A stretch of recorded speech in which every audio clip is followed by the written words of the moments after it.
Hi everybody. I hope you're having an amazing time at the Growing Educator Summer Institute. I'm sorry I can't be here this year. I'm in my backyard in New York, as you can see right here. But I did want to take a few minutes to just talk to you a little bit about some of the things I'm thinking about that hopefully will help you a little bit on your journey to be the best balanced literacy teacher you can be. One of the things that you might recognize, whether you're brand new to this kind of teaching or have been doing it for a while now, is that the relationship between teacher and student is really different when we teach side by side with kids, where we're not just lecturing at kids and we're not just telling them what to do. And that can be really tricky for both students and for us as teachers.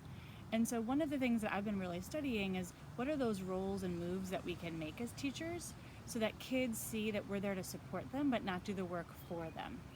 One of the big goals, especially during the workshop parts in reading and writing workshop, right, for kids, is to develop the most independence they possibly can. And when they're independent, that means that they problem solve, they self-initiate, they self-reflect. And what happens then is we have a different job as teachers. If kids are self-reflecting, self-deciding for themselves what they're going to be working on, if they're self-directed, then what's the role of a teacher? And so a lot of times that can be frustrating, it can be scary, or it can be liberating, and sometimes all of the same, right? For me, at least, it was probably up and down all of those things. And so what I want to offer to you today is that there's sort of 4 key moves and roles that you can take on in this transition, whether this is year 1 or year 5 or more for you in teaching in this framework. So the first role we can take on is being a minor. So I call them the 4 M's, and being a minor is really taking on the role of seeing your job as uncovering and mining what it is that kids are doing as readers and writers, and what their process is. So this is really what assessment looks like. It's not the thing you do at the end. It's not sort of the summative assessment, but formative assessment is really understanding how kids think, what their process is, what's good for them and working for them, what is it that they struggle with. And that's a really important role, whether we're conferring one-on-one with kids or in small groups with them, or even in the whole class. Their observations, where we listen when they talk to one another, is all a form of being a minor. The second role we can take on is that of being a mirror. And when we're being a mirror, if we think about the role of a mirror in our lives, it's to reflect back what's actually going on. And so for students, what that means is, again, whether it's one-on-one, small group, or whole group, and any of the structures you have during balanced literacy, is to be able to let kids know what's working for them that they can continue to do and build upon, and maybe also pointing out to them sort of the natural consequences of the decisions and choices they are making. So just to give one example of that, if after observing a small group of kids reading a text, you notice several of them, when they come to a tricky and unfamiliar word, just skip right over it, and then it doesn't really make sense, we want to give feedback to kids to let them know that that's a choice they're making.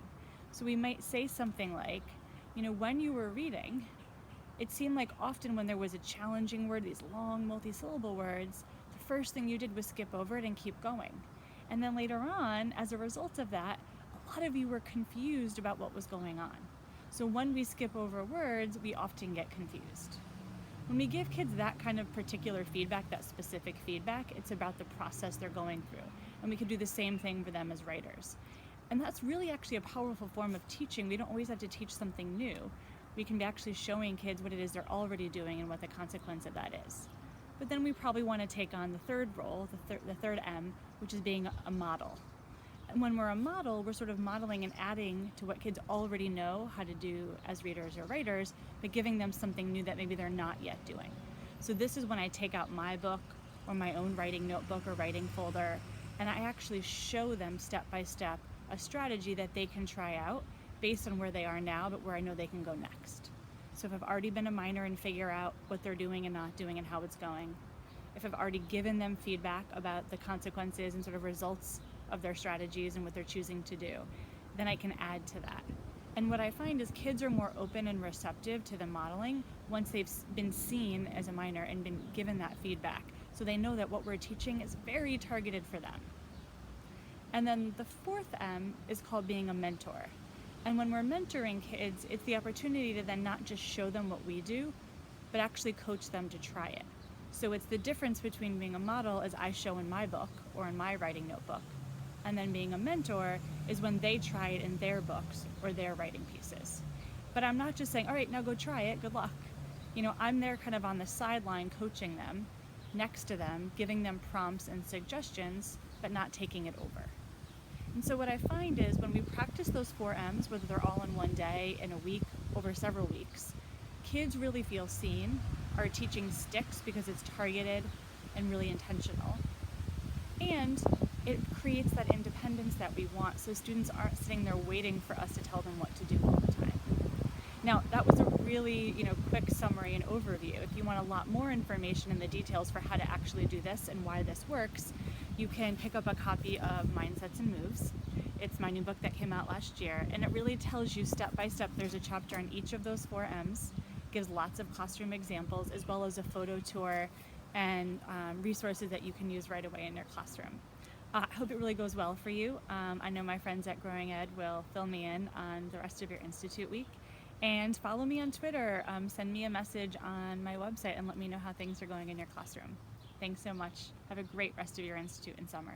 Bye-bye.